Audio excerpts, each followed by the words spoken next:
Hello again. This is Foghorn with another installment of Flight School Academics for this, the 20th of February 2951 or 2021 if you are stuck in the past. This presentation is part of an ongoing series of academics for the members of the Aurora Republic, the premier role-playing organization in Star Citizen. If you are new to the Republic or visiting for the first time, let me start by saying welcome. We are glad to have you with us. Would love to hear from you if you are interested in hearing more from us.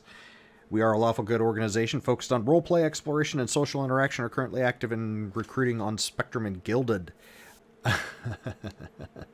Very nice, Merlin. We're an awful good organization. We are awfully good. Anyway, so I'll also be monitoring the Twitch chat as best I can for any questions, and I'll repeat them there for the recording for YouTube. Tonight, we're going to discuss. We're actually going to go back and revisit our old friends, the flip charts, that I've talked about probably not quite a year ago, because there's been some new and interesting developments there, and along with a lot of the updates and things that have happened in Star Citizen, they've been incorporated, and along with a little bit of a surprise. It's pretty cool. Anywho, so this should be fast and funny, and then we'll go inside and go fly. So one of the things that you kind of have to understand about flight information publications is that there's an indexing system so to make sure that things like versioning is tracked, so that you have the most current one for whatever it is that we're looking at. So they basically have, this is all done by an in-game Star Citizen organization known as Delta Consulting. They make aviation products for in-game Star Citizen, modeled after real-world flight information publications, such as you're about to see. So they have things divided up into basically four different chart types: SNC, ZCs, NFCs, and TACs. So in other words, SSC is a system navigation chart, landing zone chart, no-fly zone chart, and a terminal area chart. The indexing system is down at the bottom of each one of these things, and it is a group of alphanumeric codes that are grouped into these sort of little data bits here. So all of them will start with what chart type they are, then a dash, and then the next thing will be what system it's for, then a dash, and then there's two middle grouplets that are optional, or they're used if this is a facility on a planet or a moon, versus a system navigation chart will skip the facility ID and the planet or moon. Then the last one on a system navigation chart will be the version, whereas everything else that'll be the fifth is the version. And then if there is multiple pages for that particular chart, as is the case with some of the bigger places like New Babbage and Riker Memorial, New Babbage Interstellar Spaceport, and Riker Memorial Spaceport, that may have more than one page, then the last dash will be a page number. So here's some examples. Of course, SNC STA00 is the Stanton Star Navigation Chart, System Navigation Chart. This is a single chart of the whole system that just kind of shows the layout of where all of the different planetary bodies are, and space stations and comm arrays in relation to each other. In other words, it's basically like hitting F2 and opening up the star map, only in paper format. Or, well, this is all electronic like PDFs and things, but it's basically a graphic to show you of what basically you're looking at when you open up the star map without and zooming it out to the max view. The next example there is a terminal area chart for Lorville. So if, of course, oops, I actually messed up there. I forgot I changed the index code there, but I didn't change the words on the right there for which I go. So I actually changed that terminal area chart for Stanton system, BBG being New Babbage on Microtech. They're up to version 3, and it was like page 1. So where it says Lorville TAC version 3 page 1 is incorrect. That should say New Babbage TAC version 3 page 1. And then the last one is like a landing zone chart for Hicks Research Outpost, which is version 1, and it only has one page, so therefore it doesn't have that last dash with it. Facility identifiers in these things, they actually came up with a system that makes sense if you're familiar with how real world aviation is done with their 3/4 digit identifiers. First off, if it's all three letters, then you're talking about one of the major landing zones. So BBG for New Babbage, LOR for Lorville, RIK for Riker, and then LEV for Levski whenever we get the Nix system back, and whenever we get the Nix system, and therefore Delamar comes back in, since it's been removed here in 12.1 and waved goodbye to just go back to where it was always intended to be in Nix. If the everything else is identified by a combination of three letters and numbers that kind of mean things, depending on how they're presented.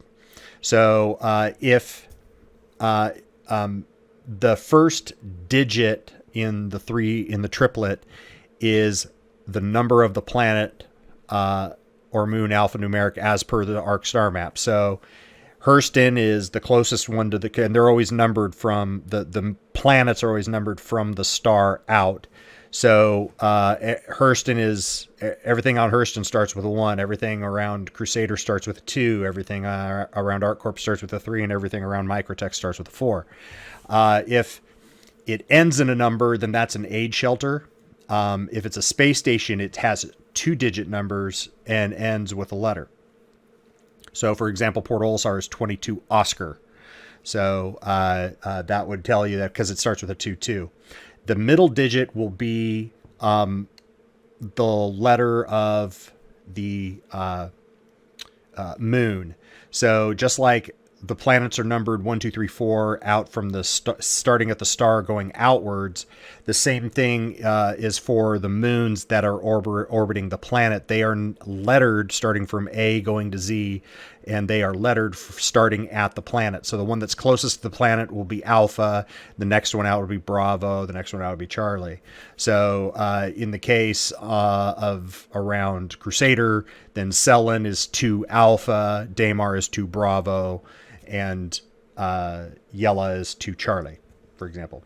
So 2 Alpha 1, of course, would be that it ends in a digit instead of a letter, so that tells me that it's an aid shelter. So 2 Alpha 1 is the first aid shelter in alphabetical order on Cellin, so of which of course is Ashburn Channel. If the middle and the middle and last letter are both letters, then it's just it's some sort of an outpost, not an aid station and not the major spaceport. So 1 Hotel Echo is HDMS Edmonds, H for Hurston Dynamics Mining Station, and E Edmond. Or, for example, 1 Sierra Oscar, which would be HDSF Hobart, the S being for, 1 being Hurston, S for Hurston Dynamics Security Facility, and O for Hobart because H was probably used somewhere else for something else. The star systems, all of the star systems on the map have a 3-digit identifier, such as STA for Stanton. They can have a 4. The leading letter will be what star nation, star empire, or whatever owns it. So obviously Stanton is a UEE system, so the first, if it's a 4-digit identifier, if whatever's using is a 4-digit identifier, will start with U for UEE, and then the standard 3-digit. So obviously USTA-22 Oscar is Port Olisar, Ashburn Channel. Aid shelter would be USTA 2 Alpha 1, HGMS Edinburgh, USTA 1 Hotel Echo, example, so on and so forth. All of the systems have their 3-digit identifier, and I gave you some examples there. So I also threw the 3-digit identifiers for the 3 systems that are attached to Stanton via jump point. So you got the Magnus jump point, the Terra jump point, and the Pyro jump point.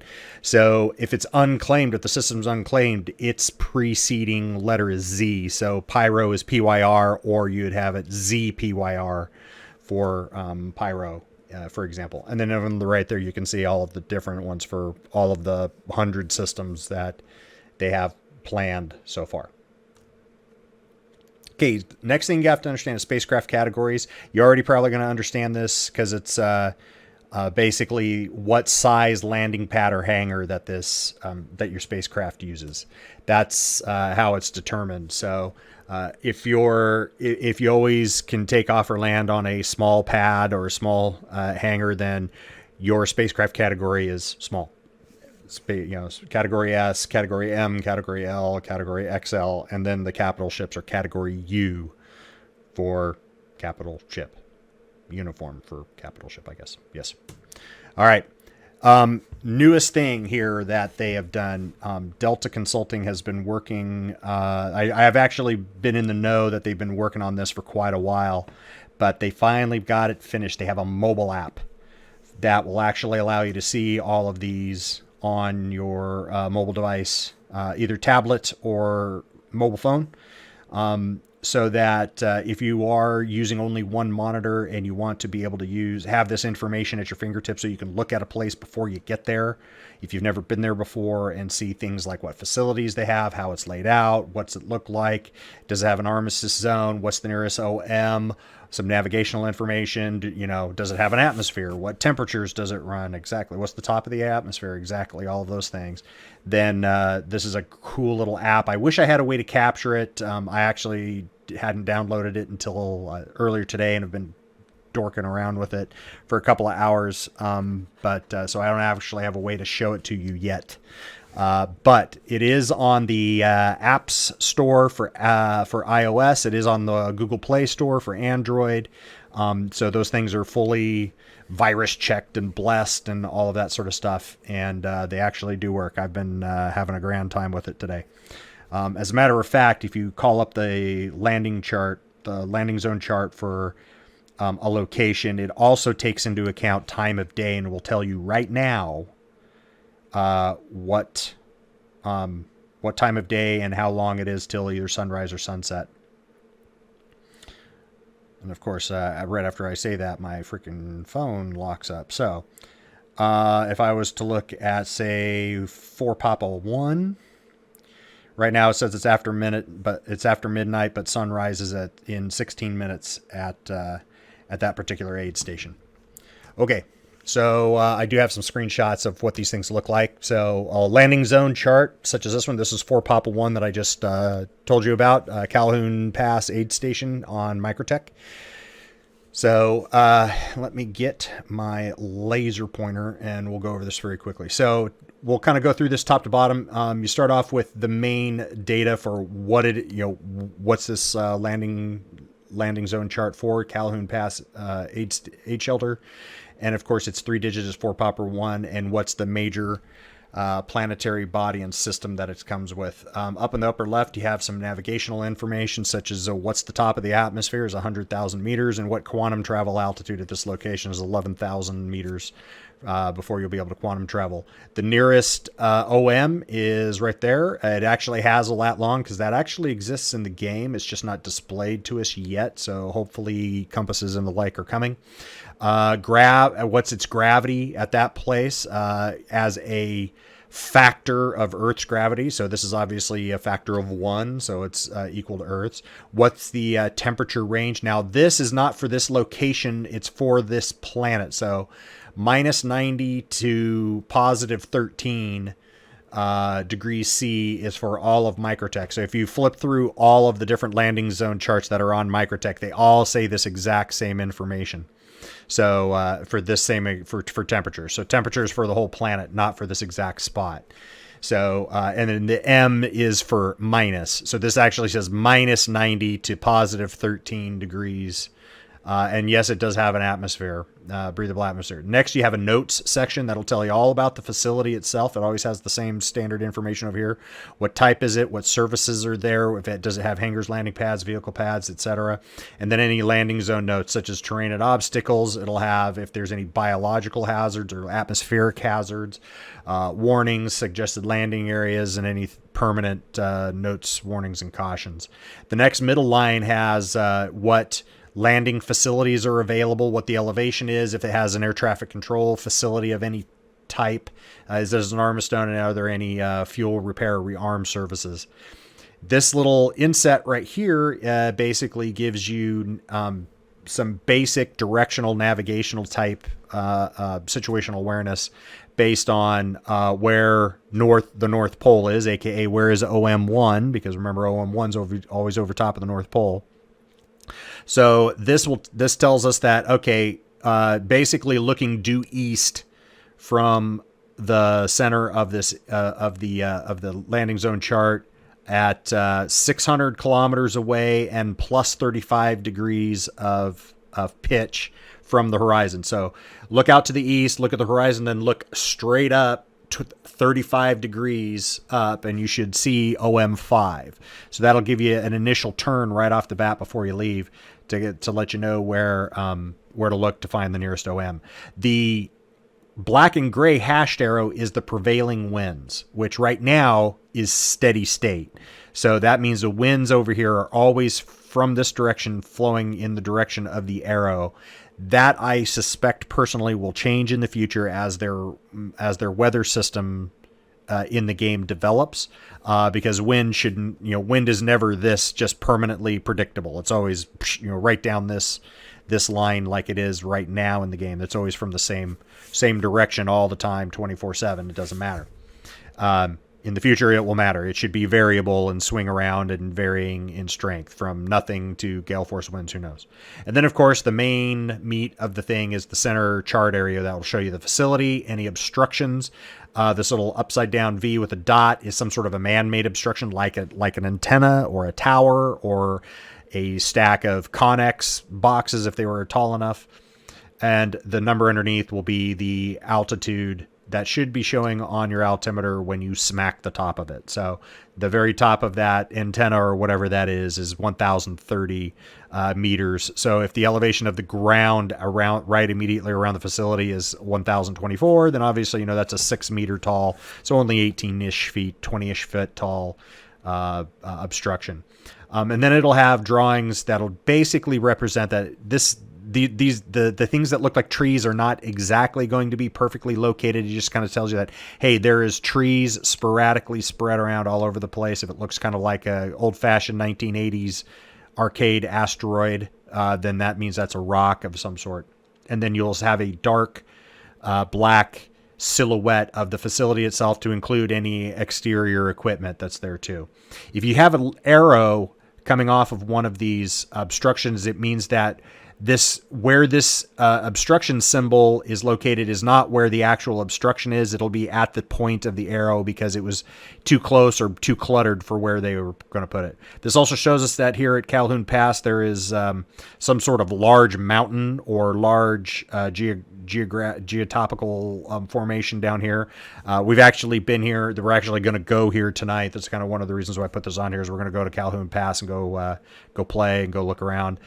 This is actually a plateau. It's pretty cool. It's pretty flat. There is some rocks here on this northern corner, way out in the southeast corner and the southwest corner, but overall this plateau is pretty flat. It's basically almost like it was made as a landing area.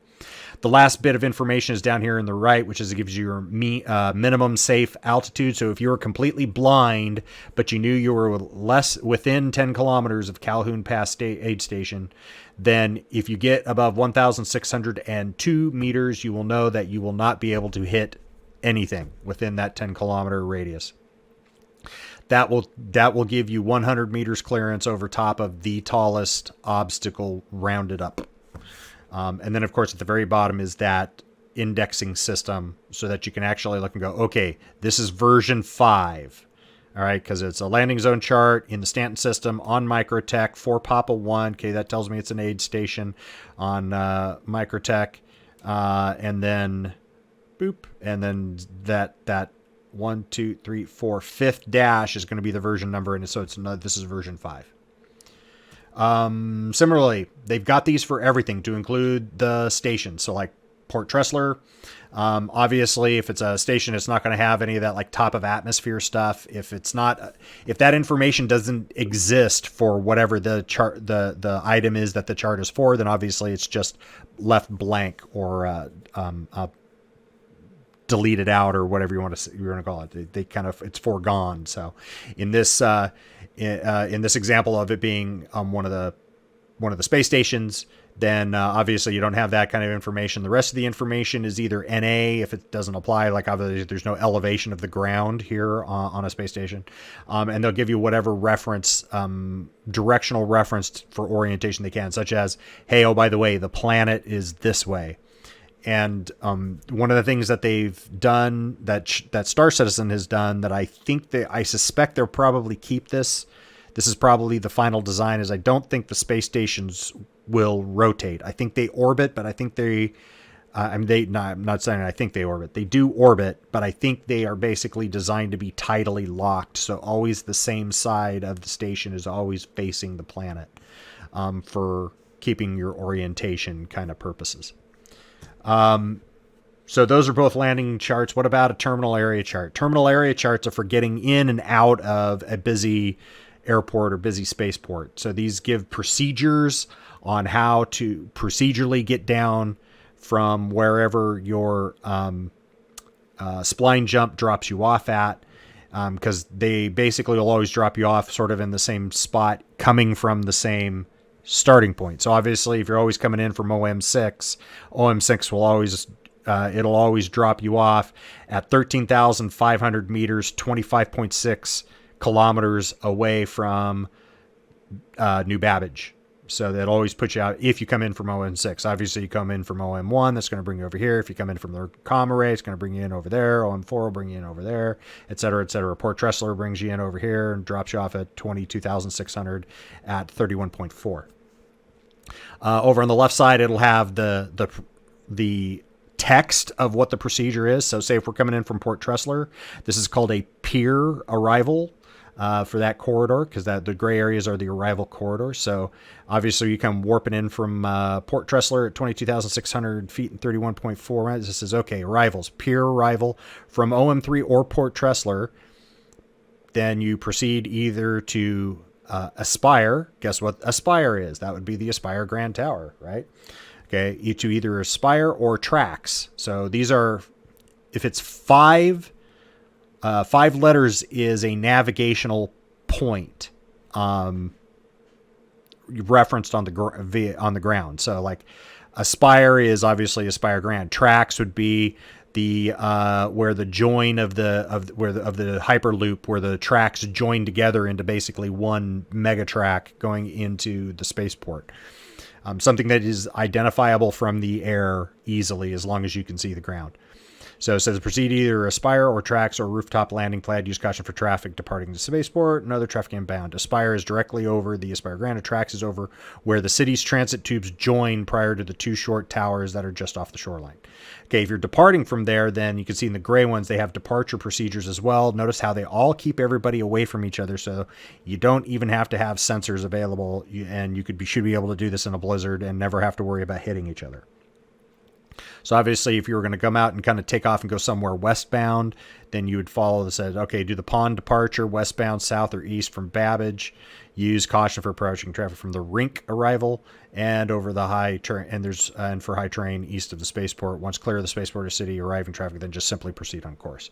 So you just go out over to where pond is at and then proceed on out. So if you notice down at the index down at the bottom, you'll see that this is version 3, but there's page 1. So obviously page 2 is a zoom in.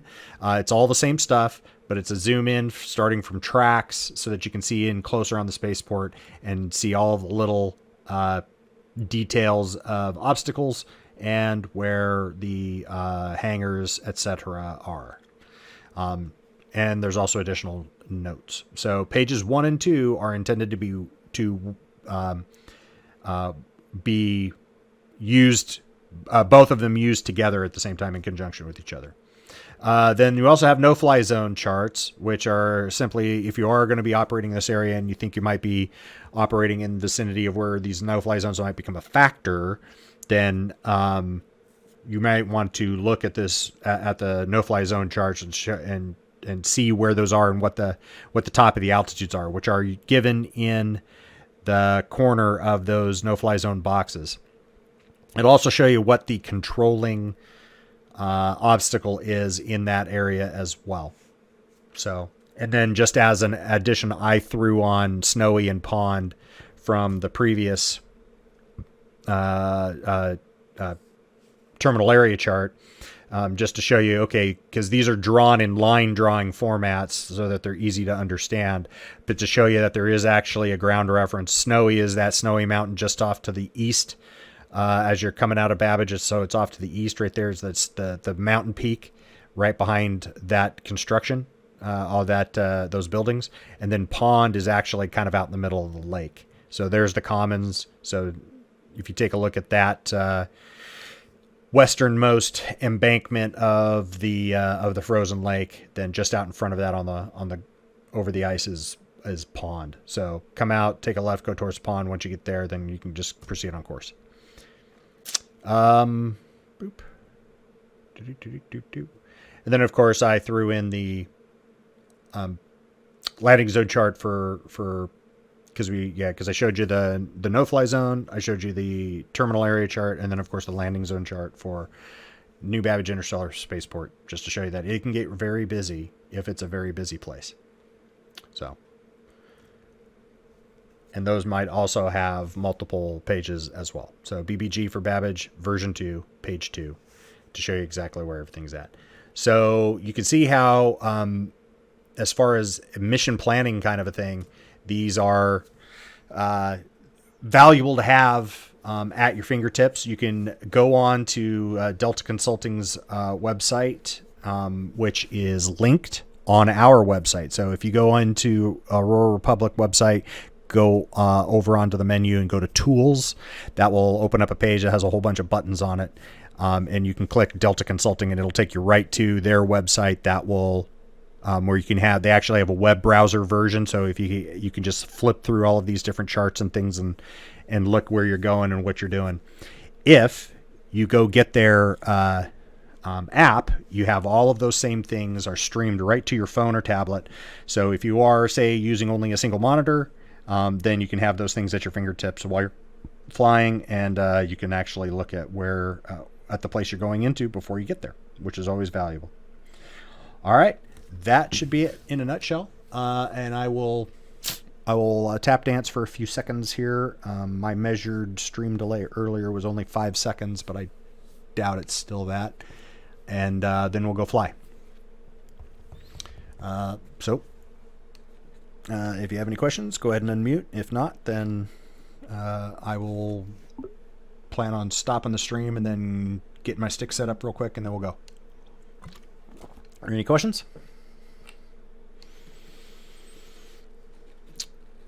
Okay. Alrighty. That wraps up this installment of Academics with Foghorn. I hope you found it interesting and helpful. If you have any questions I didn't answer, please feel free to contact me via email, Gilded Spectrum, or the comment section below, and I will answer to the best of my ability as quickly as I can.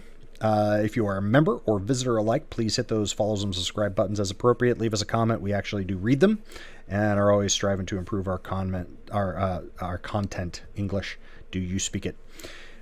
You can find out more information on our website, aurorarepublic.space, or on Spectrum at robertspaceindustriescom/org/aurora-rep. I'll see you next time. This is Foghorn signing off, wishing you a very pleasant remainder of your morning, afternoon, and evening, and thank you so very much for watching.